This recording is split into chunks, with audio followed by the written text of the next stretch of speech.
할렐루야. 참 우리가 목회를 하다가 보면 굉장히 암담하게 느껴질 때가 참 많습니다. 정말 내 힘으로는 아무것도 할 수 없구나. 만약에 여러분들이 그런 느낌을 느끼지 않고 있다면 아직도 목회의 본질을 체험하지 못하고 있는 사람이라고 생각이 되어집니다. 저 지난 주간에 비가 억수로 쏟아지는 주간이었는데 후배 목사님으로부터 연락을 받았어요. 사모님이 세상을 떠났다는 거예요. 후배 목사이니까 저보다 젊지 않겠어요. 근데 그 사모님이 오랫동안 암으로 투병했었어요. 그래서 쏟아지는 비를 무릅쓰고 장례식장에 갔습니다. 문상을 마치고 함께 앉아서 이제 음료수를 나누면서 그동안 경과를 들었어요. 그랬더니 목사님, 저희 집사람이 처음에 암에 걸려 수술을 했는데 다 완치된 줄 알았더니 나중에 재발되기 시작하는데 온 몸에 퍼져서 나중에 뇌까지 퍼졌습니다. 그런데 방사성 치료, 항암 치료 한 번 할 때마다 12번씩 맞는 게 한 세트래요. 그거를 여러 번 맞으면서 10여 년 동안 병 수발을 했다는 겁니다. 그러면서 자기가 제대로 신방함은 못하고 정말 목회다운 목회를 못하고 10여 년을 보냈습니다. 근데 제가 이제 고백하는데 그동안 제가 할 수 있는 게 아무것도 없더라고요. 제가 할 수 있는 게 아무것도 없더라고요. 제가 이렇게 무능하고 연약한가라는 것을 절실하게 느꼈다는 겁니다. 저는 그 말을 가슴 깊이 들었습니다. 정말 나는 아무것도 할 수 없다. 그런 목회적인 상황, 그 상황이 우리에게 부닥칠 때 우리는 그 위기를 어떻게 극복해 나갈 수 있는가? 오늘 성경 말씀은 우리가 잘 아는 것처럼 엘리야의 이야기입니다. 여러분, 솔로몬이 우상을 숭배함으로 인해서 하나님께서 솔로몬의 아들 때에 가서 나라가 두 쪼가리가 되어지게 하셨어요. 우리가 잘 아는 것처럼 솔로몬의 아들 르호보암은 유다 지파를 중심으로 예루살렘을, 그리고 여로보암은 나머지 지파를 가지고 이스라엘을 쪼갰습니다. 오늘 성경 말씀은 그 이스라엘의 이야기입니다. 여로보암은 예루살렘으로 가지 못하게 하기 위하여 우리가 잘 아는 것처럼 베델과 단에 금송아지를 만들어 놓고 여호와의 제단이라고 하면서 사람들을 그 앞에 제사하게 했습니다. 그들은 여호와라는 이름으로 우상을 숭배했습니다. 우상과 여호와를 함께 숭배했습니다. 시간이 흘러갔습니다. 이제 역대 왕들이 우상을 숭배할 때마다 하나님은 그 죄악을 가리켜서 여로보암의 죄, 여로보암의 죄 그렇게 말했습니다.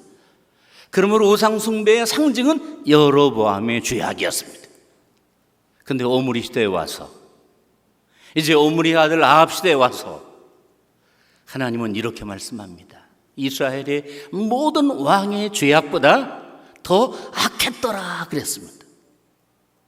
그러면 우상 숭배에도 어떤 중량이 있는 것일까? 경도가 있는 것일까? 왜 하나님께서 그렇게 말씀하셨을까요?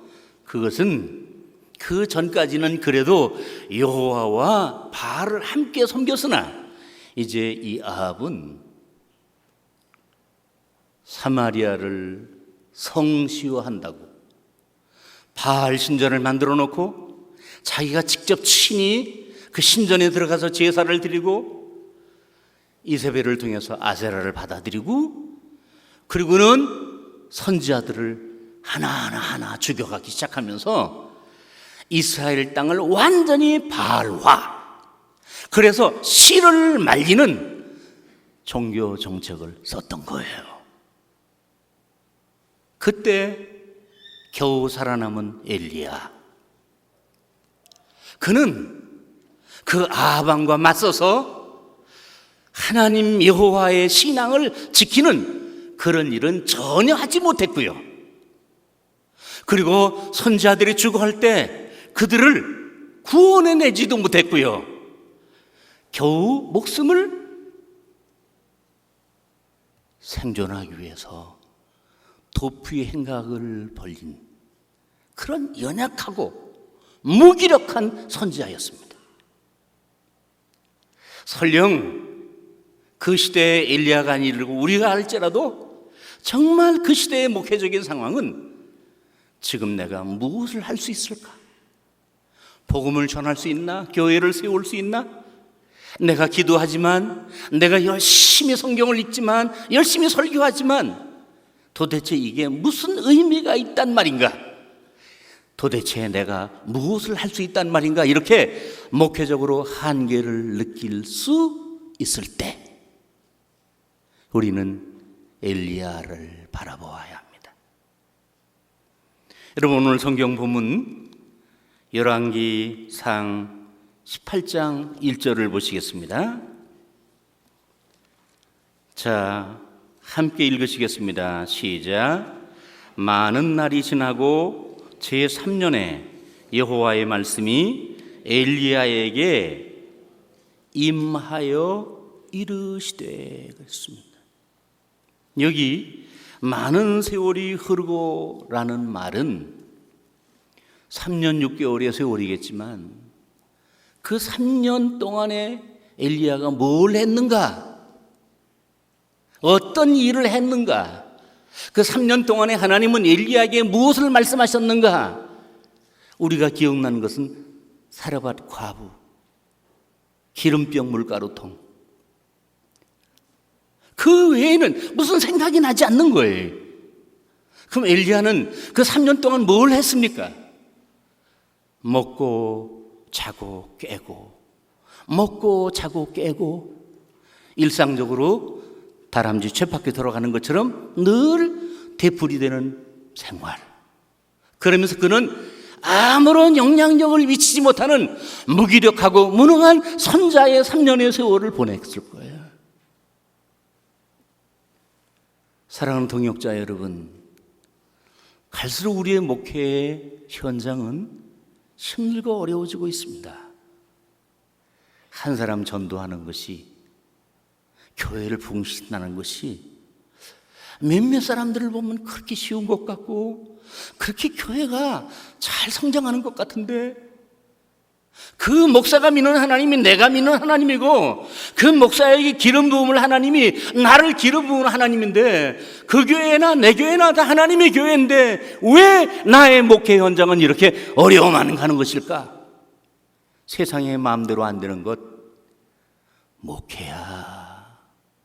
그렇게 한계를 느끼고 있다면 틀림없이 여러분의 생활은 매일 새벽 기도하고 성경 읽고 기도하고 주일날 설교하고 이렇게 한 주 한 주 벌써 세월이 흘러 내가 이 교회를 부임한 지 몇 년, 몇십 년인데 교회가 전혀 부흥이 되지 않아. 벌써 교회가 부흥이 되지 않으니까 교인들의 그 눈초리가 싸늘해. 그걸 느끼겠어. 그러나 내가 부흥시키고 싶지 않아서 부흥되지 않는 게 아니잖아. 나는 나라는 대로 교회 부흥을 위해서 여러 가지 이벤트도 해봤고 여러 가지 프로그램도 도입해봤으나 안 되는 걸 어떻게 해? 그런 심정을 가진 목사의 일상생활, 한 주간의 생활, 한 달의 생활, 1년의 생활, 그 사람의 목회의 연연이 몇 년이라고 할지라도 뻔할 뻔짜다라는 거예요. 뻔할 뻔짜다. 사랑하는 성도, 사랑하는 목회자, 동역자 여러분, 하나님은 우리를 그렇게 무기력한 사람으로, 세상에 할 일도 많은데 그렇게 무능력한 사람으로 우리의 생애를 보내기 위하여 하나님 우리를 택하셨을까요? 우리를 세우셨을까요? 아닐 거라고요. 뭔가 하나님의 뜻이 있을 거라고요. 그 뜻이 바로 18장 일절이다라는 거예요. 많은 날, 의미 없이 보람 없이 영향력을 끼치지 못한 상태로 흘러가 버리는 많은 날, 그 날이 지나고 난 다음에 제3년 여호와의 말씀이 엘리야에게 임하여 이르시되, 같이 읽겠습니다. 시작. 너는 가서 아합에게 보이라. 내가 비를 지면에 내리리라. 여러분, 여기 보이라는 말은 어떤 말이냐면요, 잠깐 얼굴을 보이는 게 아니고, 이 히브리어를 보니까 지각하다, 느끼다, 배우다, 보여주다. 요즘 유행어 너의 용감함을 보여줘, 그 말씀이에요. 왜 그럴까요? 지금 아방은요, 여러 선지자들을 죽였을 뿐만 아니라 엘리야를 죽이기 위해서 칼을 갈고 있는 때예요. 엘리야가 나타나기만 하면 가만히 두지 않겠다고 칼을 갈고 있는 때예요. 그런데 하나님께서 엘리야에게 아합에게 가서 살짝 얼굴만 비추고 오라는 게 아니라 어떻게 해요? 너를 보여줘, 너를 드러내, 너의 용감함을 한번 보여줘, 그렇게 말씀하고 있는 것입니다. 이것은 마치 기름을 지고 불에 들어가라는 참으로 순종하기 어려운 명령이나 다름이 없었습니다. 그 다음에 또 이해가 되지 않는 것은 내가 비를 지면에 내리리라. 우리가 잘 아는 것처럼 아합과 이세벨이 우상을 숭배함으로 하나님이 엘리야를 통해서 수년 동안 비가 오지 않게 하겠다.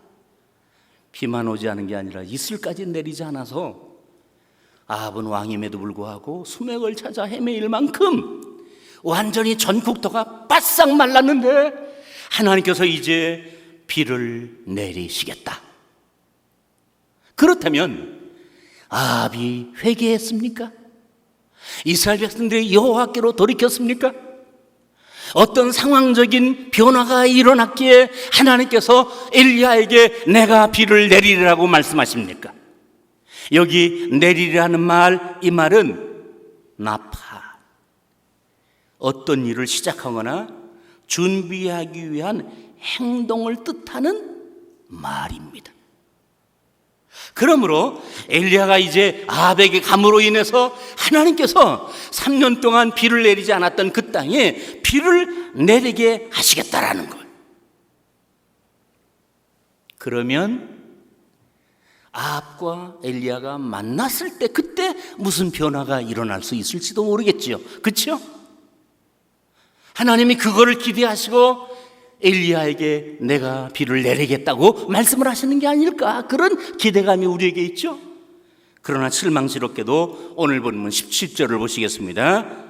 엘리야를 볼 때 아합이 그에게 이르되, 시작. 이스라엘을 괴롭게 하는 자요 너냐. 여기 괴롭게 한다는 말은 자극하고 선동하고 혼란시키고 불안하게 하고 화를 끼친다고 하는 칼 분사형입니다.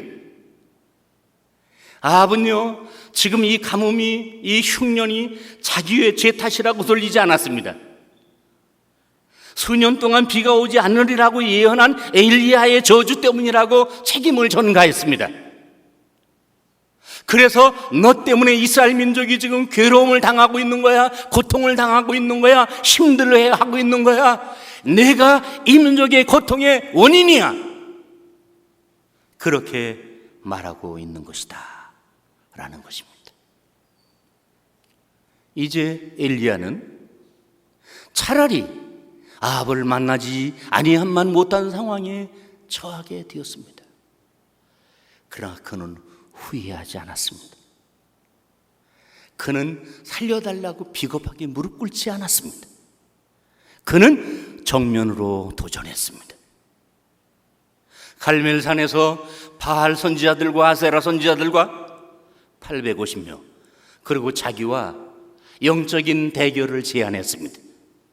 과연 두 개의 단을 쌓아놓고 재물을 올려놓은 다음에 어느 단에 부일이 임하는지, 그 불이 임하는 단의 신이 진짜 하나님인 것을 뭇 백성들 앞에 증거하자 제안했습니다.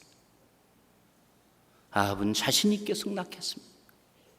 그리고 백성들을 소집해서 선지자들을 갈멜산에 불러 모았습니다. 여러분은 주일학생이나 성도들이 아니기 때문에 자세한 설명이 필요 없을 것입니다. 결론만 이야기합시다. 어느 제단에 불이 임했습니까? 엘리야의 제단에 불이 임한 줄로 믿습니다. 어느 제단에 불이 임하지 않았습니까? 바알 제단에 불이 임하지 않았습니다. 그러면 똑같은 장소에 똑같은 시간에 왜 어느 제단에는 불이 임하고 어느 제단에는 불이 임하지 않았을까? 똑같은 대한민국, 똑같은 수도 서울, 똑같은 경기도, 똑같은 지역에 왜 어느 교회는 부흥하고 왜 어느 교회는 부흥하지 않는 것일까? 이게 오늘 우리들이 고민하고 갈등하는 겁니다. 그러면 불이 임하지 아니한 바알 제단, 인간적으로 생각하면 그 제단은 불이 임해야만 하는 제단입니다. 왜요? 자, 우리 한번 오늘 성경 말씀 찾아보시겠습니다. 자, 오늘 18장 22절을 보시겠습니다. 엘리야가 백성에게 이르되 여호와의 선지자는 시작 나만 홀로 남았으나 바알 선지자는 450명이로다. 그 다음 25절 엘리야가 바알 선지자들에게 이르되 너희는 많으니 먼저 송아지 한 마리를 택하여 잡고 너의 신의 이름을 부르라. 그러나 불을 붙이지 말라. 26절 시작 그들이 받은 송아지를 가져다가 잡고 아침부터 낮까지 바알의 이름을 불러 이르되 바알이여 바알이여 우리에게 응답하소서 하나 아무 소리도 없고 아무 응답도 없으므로 그들이 그 쌓은 제단 위에 뛰놀더라. 정오에 이르러는 엘리야가 그들을 조롱하여 이르되 큰 소리로 부르라. 그는 신인즉 묵상하고 있는지 혹은 그가 잠깐 나갔는지 혹은 그가 길을 행하는지 혹은 그가 잠이 들어서 깨어야 할 것인지 하매 저는 엘리야가 종교 코미디 유머의 원조인 것을 오늘 처음 깨달았습니다. 엘리야는 이렇게 여유가 있었습니다. 그리고 바알 숭배자들은 이렇게 열정적으로 소리를 쳤어요. 광란의 춤을 췄어요. 그것도 안 돼서 자기 몸을 창과 칼로 찌르면서 자해하면서 피를 흘렸어요. 굉장한 이벤트를 벌린 거예요. 굉장한 프로그램을 준비한 거예요. 그렇다면 이 제단에는 불이 내려야 되는 거예요. 그러나 엘리야의 제단은 어떻습니까? 아주 대조적입니다. 36절을 보시겠습니다. 저녁 소재 드릴 때 선지자 엘리야가 나가서 말하되 아브라함과 이삭과 이스라엘의 하나님 여호와여 주께서 이스라엘 중에서 하나님이신 것과 내가 주의 종인 것과 내가 주의 말씀대로 이 모든 일을 행하는 것을 오늘 알게 하옵소서. 여호와여 내게 응답하옵소서. 내게 응답하옵소서. 이 백성에게 주 여호와는 하나님이신 것과 주는 그들의 마음을 되돌이키심을 알게 하옵소서 하며 38절 시작 이에 여호와의 불이 내려서 번제물과 나무와 돌과 흙을 태우고 또 도랑의 물을 핥은지라. 할렐루야. 우리는 이 본문을 가지고 설교할 때 하나님은 우리가 기도할 때 부르짖어 기도하면 하나님은 우리의 기도를 들어주십니다. 간절히 기도하면 하나님은 우리의 기도를 들으십니다. 그러므로 엘리야의 제단에 불이 임한 것은 엘리야가 간절히 하나님께 부르짖었기 때문에 불이 임한 것입니다. 아멘 하지 마세요. 오늘 성경 본문은 그런 뉘앙스가 전혀 없습니다. 길게 기도하지 않았습니다. 1분도 안 걸리는 기도입니다. 바알 선지자들은 하루 종일 춤을 추고 부르짖어 소리쳤지만 엘리야는 조용히 여호와여 응답하소서, 여호와여 응답하소서. 여호와여, 주께서 이스라엘 중에서 하나님이신 것과 내가 주의 종인 것과 내가 주의 말씀대로 이 모든 일을 행하는 것을 오늘 알게 하옵소서. 이 엘리야의 기도 속에 주인공은 기도하는 자기가 아닙니다. 하나님입니다. 엘리야는 이 기도 속에서 자기는 전혀 드러나지 아니하고 하나님만이 드러나기를 원했습니다. 그런데 이 짤막한 기도에 하나님이 응답하시는데 불로 응답하셨어요. 이번 주제처럼 돌과 흙까지 태우게 하셨습니다. 저는 이 부분을 좀 관심 있게 보았습니다. 여러분, 돌과 흙이 불에 타려면 섭씨 몇 도나 되어야 불에 탈까요? 1000도? 2000도? 그러면 용광로의 네어박도를 돌과 흙으로 만들지 않을 거예요. 놀랍게도 섭씨 5000도. 5000도. 그러므로 이 불은 인간이 만든 쇼가 아니라는 거예요. 인위적으로 만든 불이 아니라는 거예요. 이 불은 바알 선지자들이 아무리 트집을 잡아도 트집을 잡을 수 없을 만큼 이 불은 하나님이 내린 불이라는 것을 너무 명명백박하게 증명하는 불이라는 거예요. 누가 그 불을 내리셨어요? 여호와 하나님이. 그분은 누구예요? 표면 온도 6000도가 되는 태양을 만드신 분이에요. 그분은 누구예요? 섭씨 5000도의 마그마를 만드셔서 지금도 지구 내부에서 그 뜨거운 불길이 타오르면서 때때로 그것이 꾸역꾸역 땅을 뚫고 밀고 내려올 때 강물처럼 흐르지만 그것이 식어버리면 그게 바위가 되고 그게 흙이 되는 것을 볼 때 지구 내부의 온도가 한 5000도는 되겠구나.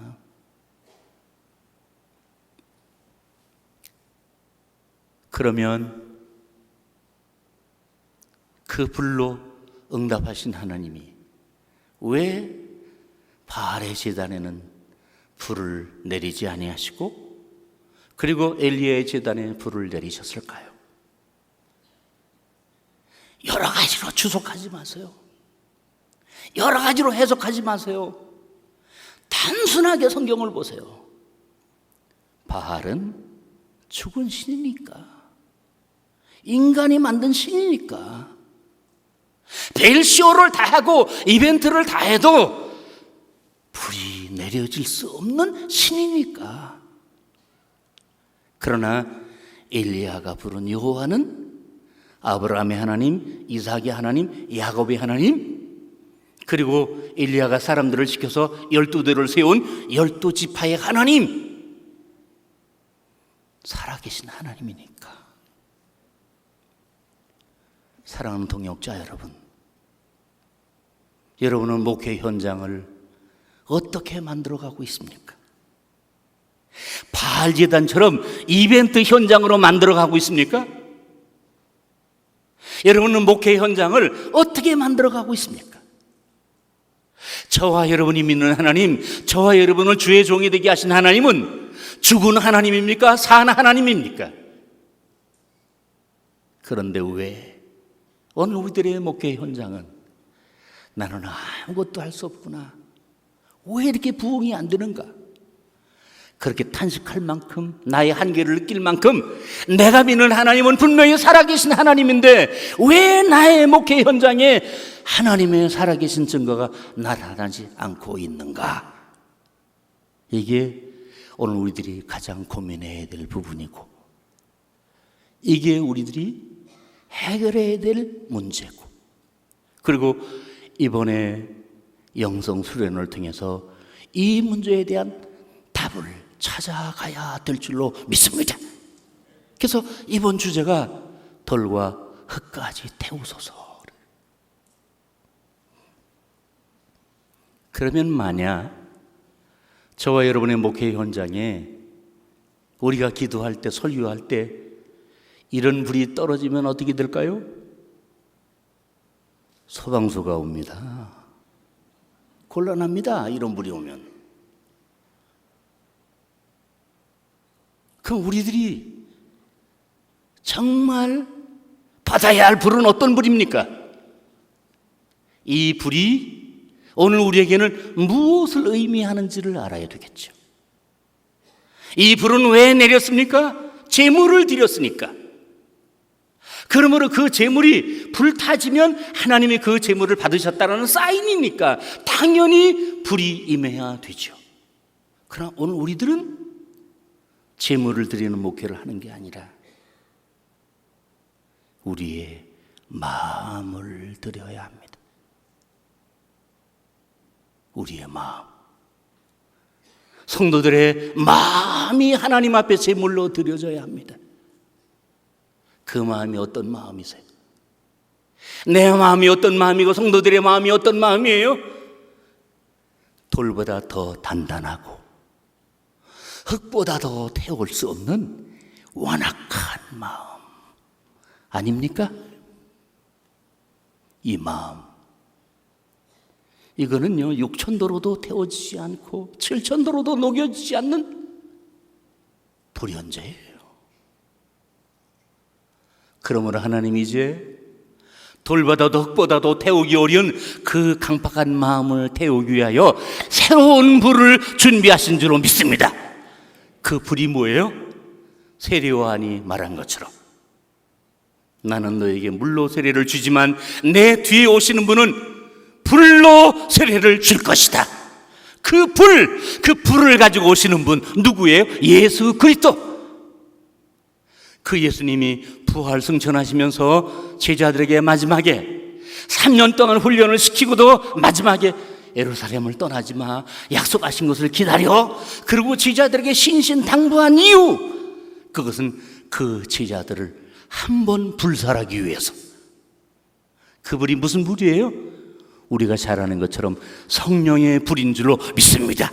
성령의 불, 오순절 성령의 불을, 불의 혀같이 갈라지는 성령의 각 사람에 임한 그 불, 그 불은 3년 동안 예수님의 가르침과 훈련을 받고도 예수님을 모른다고 부인했던 베드로의 강팍한 돌 같은 마음을 태운 줄로 믿습니다. 변화시킨 줄로 믿습니다. 그 불, 그 불이 오늘 저와 여러분이 받아야 할 불입니다. 그래서 한번 우리는 다져야 합니다. 건드리면 옛날 성질이 나오고 한가락하면 옛날 버릇이 나오고 획실한 무덤처럼 겉으로 보면 거룩한 것 같지만 내면적으로 보면 여전히 변화되지 않은, 한번 바싹 태워줘야 할 우리의 이 강팍한 심령. 내가 타지지 않았는데 누구를 태운단 말입니까? 니나 타세요. 그러므로 이번 수련회가 내가 타지는, 돌보다도 더 강팍하고 흙보다도 더 태워지지 않은 내 심령이 성령의 불로 바싹 태워져서 보라 그리스도 안에 있으면 새로운 피조물이라 이전 것은 지나갔으니 보라 새 것이 되었도다. 그 새로운 변화의 영성 수련회가 되기를 축원합니다. 그렇게 하기 위해서 가장 우선되어야 될 게 뭘까? 오늘 말씀 핵심은 기도가 아닙니다. 무너진 제단의 회복입니다. 자, 한번 성경을 보시겠습니다. 엘리야가 어떻게 했나 보십시오. 30절 시작. 엘리야가 모든 백성을 향하여 이르되 내게로 가까이 오라. 백성이 다 그에게로 가까이 가매 그가 무너진 여호와의 제단을 수축하되. 여기 무너진 이 단어는 세월이 흘러가니까 저절로 무너졌다, 그런 풍화적 경우에 의하여 무너진 게 아니라 인위적으로 강제적으로 무너뜨린 그 제단. 그걸 어떻게 했다고요? 다시 재건했다. 여기 수축했다는 말은 치유했다라는 의미가 포함된 동사입니다. 바로 무너진 제단을 수축하고 하나님과의 언약 백성을 상징하는 12지파를 상징하는 12돌을 그 제단에 쌓아놓았을 때, 그리고 그 위에 제물을 올려놓았을 때, 그리고 거기다가 12통의 물을 쏟아부어 그 물이 강물처럼 흘러넘칠지라도 5,000도가 안 되면 타지지 않은 돌제단일지라도 또랑일지라도 하나님은 그 수축된 제단 위에 불을 내려주신 줄로 믿습니다. 그러면 이제 우리가 마지막으로 깨달아야 될 것이 무엇일까?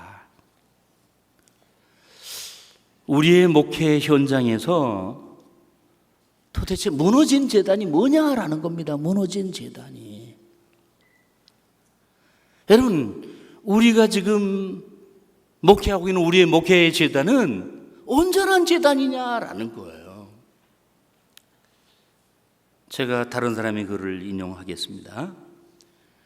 웨스민스터 신학교, 그리고 바이올라 대학교, 영국의 옥스퍼드 대학원에서 박사학위를 취득한 마이클 호튼이라는 사람이 그리스도 없는 기독교라는 그런 책을 냈습니다.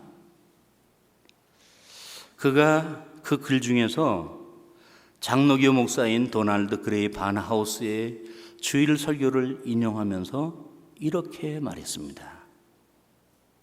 여러분, 사탄이 필라델피아를 완전히 장악한다면 술집은 모두 문을 닫을 것이며 음란물들을 자취를 감추고 깨끗한 거리는 서로 웃음을 머금은 채 저주 악담도 사라질 것이고 아이들은 선생님을 가리켜서 선생님, 남편은 부인을 가리켜서 부인, 공손하게 말하게 될 것이다. 교회는 매주일 문전성시를 이룰 것이요, 그러나 교회에서는 그리스도가 선포되지 않을 것이다. 왜냐하면 거기 모인 교인들이 죄인이라는 말을 듣기 싫어하고 좀 더 행복한 삶을 추구하기 때문에, 곧이어 그들에게 복음이 필요 없어졌기 때문이다. 언젠가부터 한국교회 강단은 성경의 강해나 교리의 강해가 사라져버렸습니다.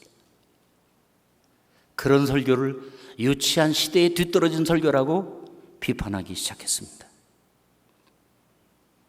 대중이 관심을 가지고 있는 시사적인 사건, 드라마의 인기 프로, 이런 것들을 주제로 해서 교인들과 소통이 되는 주제를 가지고 설교가 시작되면서 많은 사람들이 부담 없는 설교, 성경을 안 읽어도 이해가 되는 설교, 부담 없는 설교, 성경책을 안 가지고 교회에 나와도 들을 수 있는 설교, 지난주 설교를 기억하지 않아도 오늘 설교를 쌈박하게 이해할 수 있는 설교, 그런 설교들을 좋아하기 시작했습니다. 다투어가면서 설교자들이 그런 설교를 하기 시작했어요. 근데 이단들이 말이에요, 교리를 만들고 성경을 뒤벼져 가지고 그걸로 나름대로 그들의 강력한 확신, 그거를 가미시켜서 그 이단들을 기성교회나 침투시켜 가지고 맞짱 뜨게 했습니다. 당신 성경에 이런 말 알아? 그것도 모르면서 어떻게 10년 동안 교회를 다녔다고 그래? 이러면서 파고 들어가면서 많은 그리스도인들이 기성교회를 다녀도 맹탕이야, 오늘 교회는 성경을 안 가르쳐, 여기만이 참 진리가 있어, 그러면서 수많은 사람들이 교회를 떠나 이단으로 넘어가고 있습니다. 누가 그들을 맹탕으로 만들었습니까? 누가 그들을 무능력하게 만들었습니까? 많은 지도자들이 이렇게 말했습니다. 세상 사람들을 교회에 데리고 들어오려면 커뮤니케이션이 되어야 돼. 콘택트 포인트가 있어야 돼. 그러므로 그들의 문화와 접촉점을 만들어야 돼. 천주교회를 가보십시오. 그들의 의식은 변하지 않았습니다. 그런데도 천주교는 성장한다고 합니다. 신부들은 술과 담배를 마음대로 합니다. 그래도 천주교는 부흥을 한다고 합니다. 뭔가 잘못 생각하고 있는 거예요. 말씀으로 돌아가야 돼요. 성경으로 돌아가야 돼요. 성도들을 말씀으로 무장시켜야 돼요. 구원을 얻게 하는 진리는 오직 복음뿐인 걸 알아야 돼요. 아무리 인간이 행복하게 산다고 할지라도 그게 인생의 전부가 아니에요. 여러분에게 물어보겠어요.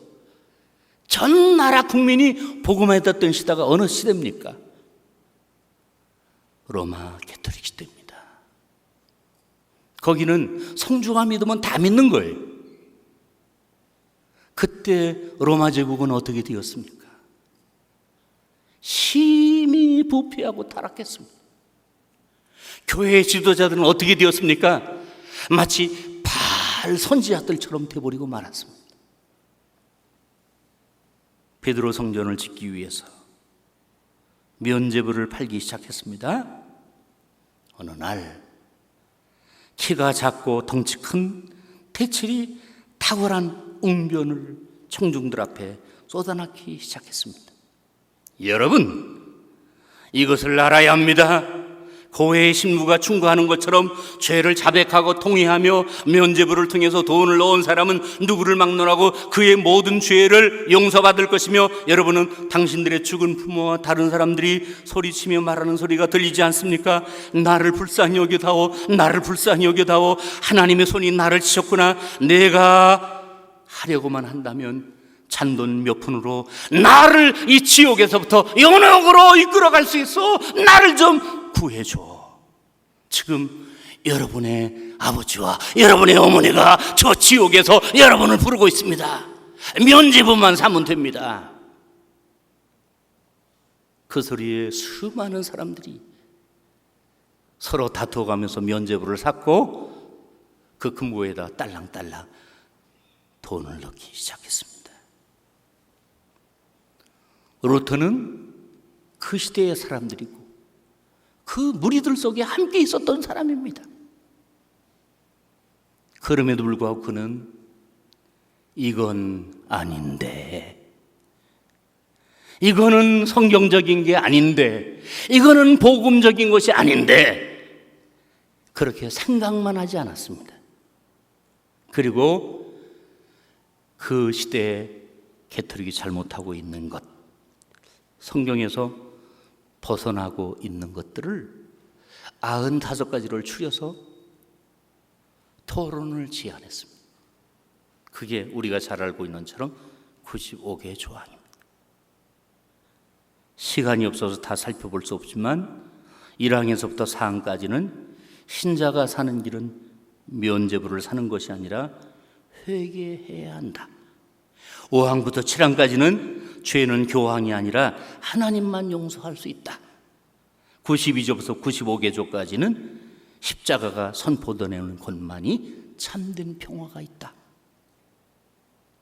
그 당시 사람들이 볼 때 루터는 죽으려고 환장하고 있는 거예요. 그러나 그 루터는 내가 지금 이 로마 가톨릭을 향하여 무엇을 할 수 있을까? 내가 뭘 할 수 있을까?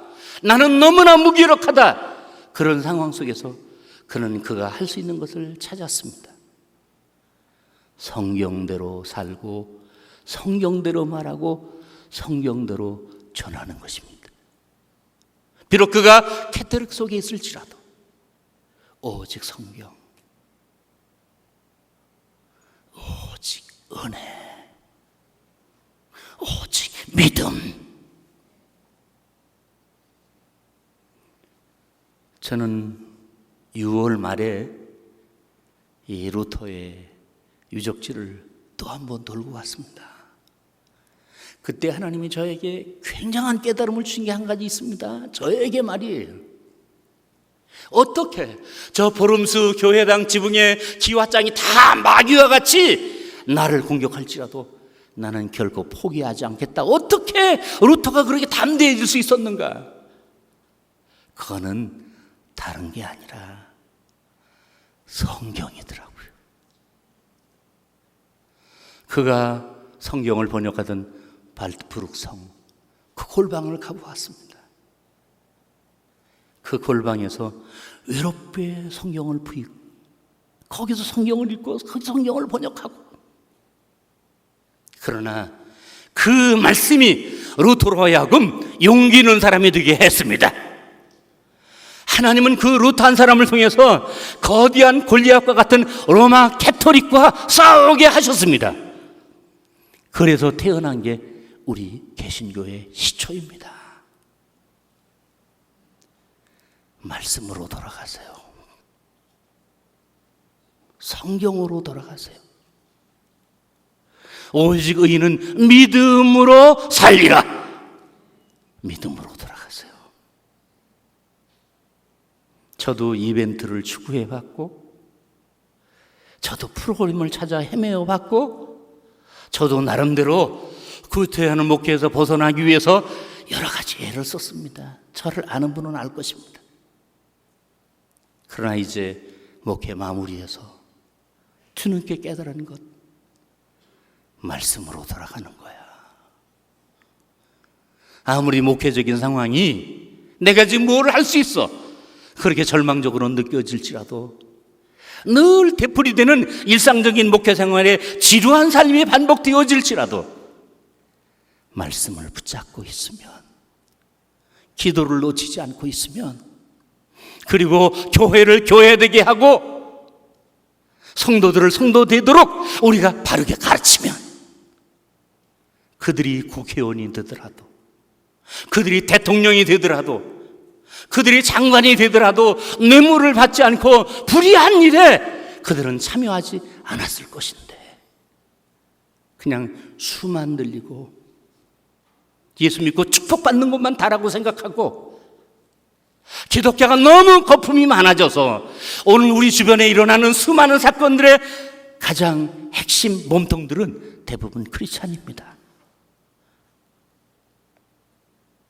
오늘 한국교회는 너무 바알의 이벤트와 프로그램이 너무 깊이 침착해 있습니다.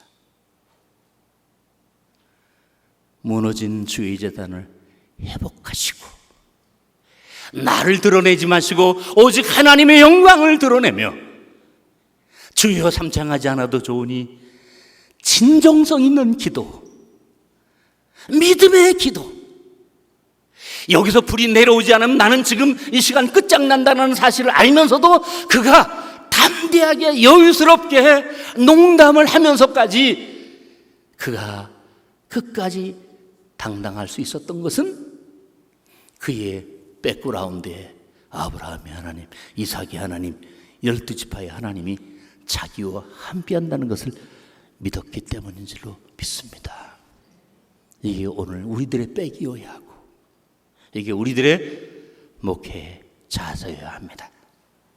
만약 우리가 그렇게 되어진다면, 하나님은 어제도 오늘도 영원토록 변함이 없으신 하나님이시기 때문에 우리의 제단 위에도 불을 내려 주실 줄로 믿습니다. 우리의 목회 현장에도 성령의 불을 내려 주실 줄로 믿습니다.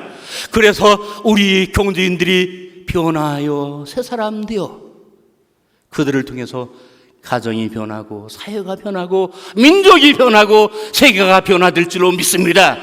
이 길 외에는 법으로도 교육으로도 그 무엇으로도 사람은 변화되지 않으며, 가정은 변화되지 않으며, 교회는 변화되지 않으며, 민족과 국가는 변화되지 않습니다. 오직 말씀, 오직 하나님의 능력, 오직 하나님의 은혜로만, 오직 성령으로만 가능합니다. 그 하나님을 붙잡으십시오. 그 하나님을 만나십시오. 그 하나님으로부터 불을 받으십시오. 그 하나님의 모습을 닮아 새롭게 변화되십시오.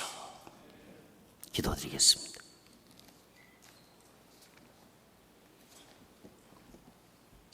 하나님 아버지,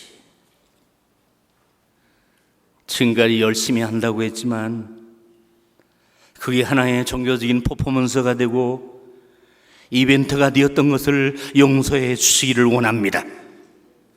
오늘 저희들의 목회 사역의 현장에 진실함 있게 하옵소서, 간절함 있게 하옵소서, 믿음 있게 하옵소서, 거룩함 있게 하옵소서. 그래서 성령 충만한 교회들이 되게 하시고 성령으로 변화된 목회자들이 되어지게 하시고 그러버들마다 교회들마다 교인들마다 새 사람 되는 역사가 일어나게 하여 주시옵소서. 그래서 한국교회가 변화되게 하시고 이 민족과 국가와 세계가 변화되게 하여 주옵소서. 예수님의 이름으로 기도 올리옵나이다. 아멘.